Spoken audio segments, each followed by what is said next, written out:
Datuk Sri, seminggu lepas Datuk Sri cakap masih belum tiba masanya untuk buka sempadan. Semalam pengurusi PN dan juga pengurusi MPN mengulangi tiba masanya untuk buka sempadan. Pandangan Datuk Sri? Itu berbagai-bagai cadangan, ya, berbagai-bagai pandangan. Rakyat kita pun mempunyai pandangan yang berbeza. Ya, ada yang terlalu berani mengatakan kita boleh buka, ya, sebab kita pun dah kata yang satu hari nanti kita, bukan satu hari nanti, sekarang ni pun kita mesti educate diri kita supaya hidup bersama COVID. Ya, kita tiada pilihan untuk hidup bersama COVID. COVID akan jadi seperti penyakit-penyakit lain lah, seperti sesama, denggi, berbagai-bagai penyakit lain, ya, yang kita tak kurung mereka pun, ya, kita tak sukat pergerakan pun, ya, tapi ambil tindakan sendiri sendiri. Jadi COVID ni dah pun jadi sebahagian daripada kehidupan kita. Cuma tak semua orang berani menerima hakikat tu. Ada yang masih takut dan ekstrim minta supaya kita kawal pergerakan dan sebagainya. Jadi sebab itulah kena ada pertimbangan, balance antara kedua-dua. Ya, kena ada balance antara kedua. Ada yang minta supaya dibuka terus tanpa apa-apa sekatan. Kalau ramai kumpul pun tak ada masalah bagi dia, sebab dia contoh di England bola dan sebagainya, contohnya dah secara terbuka, secara ramai-ramai pun boleh. Tapi jangan lupa ramai lagi yang masih mengatakan bahawa kerajaan perlu membuat intervensi dalam perkara ini, terutamanya melibatkan SOP dan sebagainya, masih perlu diperketat kerana takut jangkitan. Itu di dalam negara kita yang memang kita kontrol. Tapi yang datang daripada luar, yang datang daripada negara luar, yang kita tak tahu bagaimana kawalan di negara mereka sendiri. Jadi ini juga membimbangkan setengah masyarakat kita. Jadi untuk balancekan dua perkara ini, jadi Kementerian Kesihatan akan membentangkan kepada Kabinet cadangan.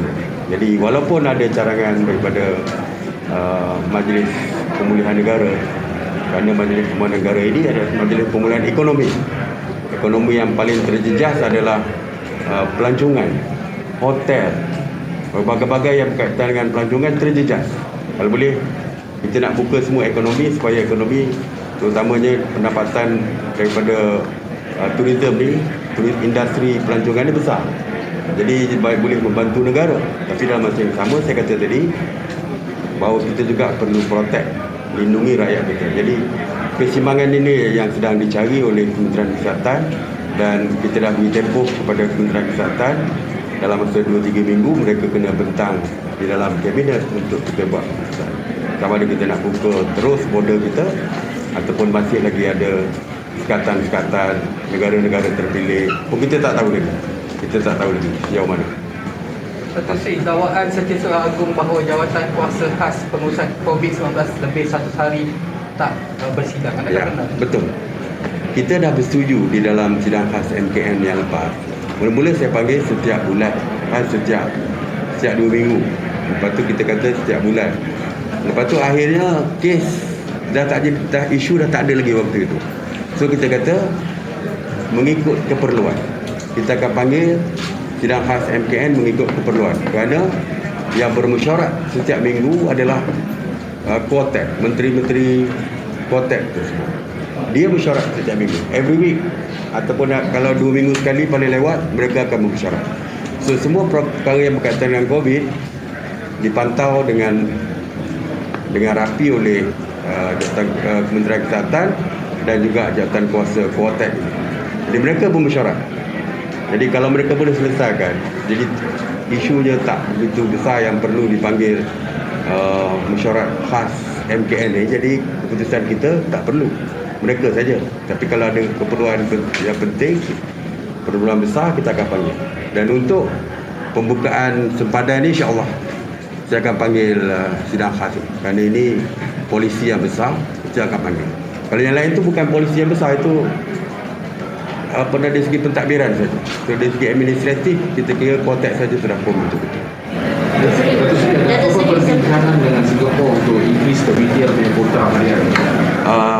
Dengan Singapura saya difahamkan baru dibuka dengan kota yang lama. Tapi kita akan Menteri Kesihatan akan bincang dengan Menteri Kesihatan Singapura, sebab mereka pun bimbang juga dengan keadaan kes di negara mereka yang agak tinggi. Jadi kita faham semua negara walaupun mempunyai pandangan yang sama hidup dengan COVID, tetapi banyak negara yang masih berhati-hati. Saya baru ni ke Brunei. SOP dia ketat, memang ketat SOP. Ada perintah berkurung pun malam. Kalau di Brunei ada perintah berkurung daripada 12 malam sampai pagi. Jadi walaupun kita dah rasa boleh bebas kerana terpaksa hidup dengan COVID, tetapi tak boleh terlalu abrupt, terlalu tergesa-gesa dalam ubah. Untuk PRN Johor, kerajaan ada cadang untuk pelaluan khas kepada pekerja Johor di Singapura untuk balik mengundi.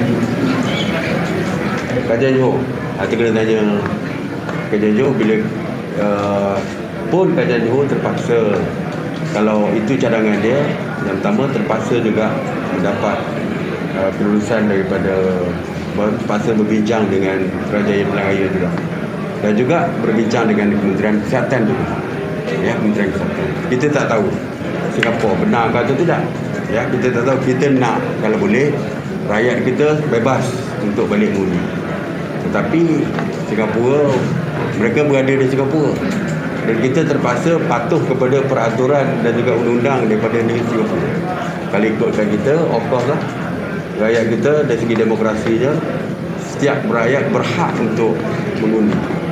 Tapi kalau pintu ditutup, border ditutup kerana alasan kesihatan dan sebagainya, dan Singapura ada mempunyai peraturan-peraturan tertentu yang menyukarkan rakyat kita balik, maka kita terpaksa patuh kepada Singapura juga.